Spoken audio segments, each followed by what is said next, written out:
dan kelebihan kita bagikan pada ya orang sekitar kita, semua dalam komunitas kita. Tuhan berkata ketika melihat anak manusia bersama-sama, apa yang mereka lakukan pasti berhasil. Karena itulah Bapak Ibu, Tuhan mau kita kuat dalam hal hubungan. Tujuan daripada hubungan untuk kita bisa bersama-sama. Ada kebersamaan. Ketika ada kebersamaan, ada kekuatan yang besar yang Tuhan berikan.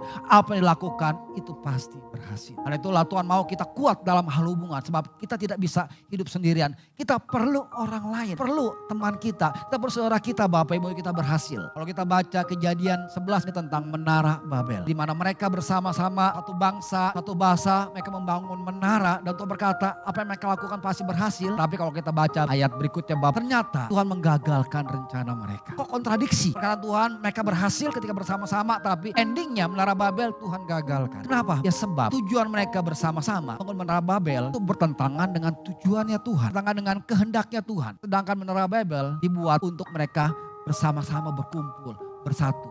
Bahkan mereka membuat Menara Babel sampai ke langit untuk mencapai tempatnya Tuhan. Ada kesombongan di hati mereka, selain mereka juga melanggar kehendaknya Tuhan. Ada kesombongan di hati mereka. Dan tujuan mereka pun juga itu bertentangan dengan tujuannya Tuhan. Nah inilah Bapak Ibu, sekalipun kita bersama-sama, janji Tuhan akan berhasil terjadi, digenapi. Kalau tujuannya itu ya sesuai dengan tujuannya Tuhan. Perhatikan, harus ada tujuannya, harus ada visi. Apa tujuannya? Yaitu mereka mengenal Tuhan Yesus Kristus. Dalam komunitas rohani, dalam life itu jelas tujuannya untuk kita semakin serupa dengan Kristus.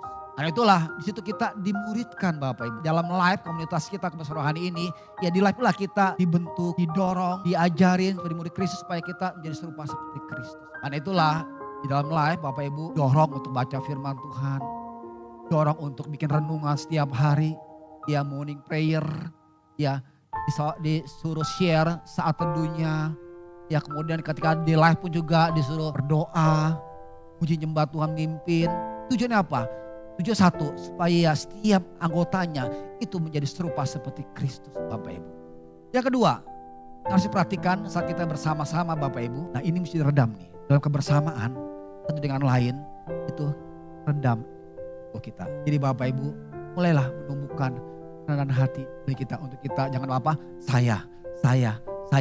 Mulailah kita ngasih kepercayaan. Mulailah kita menerima ya kekurangan orang lain.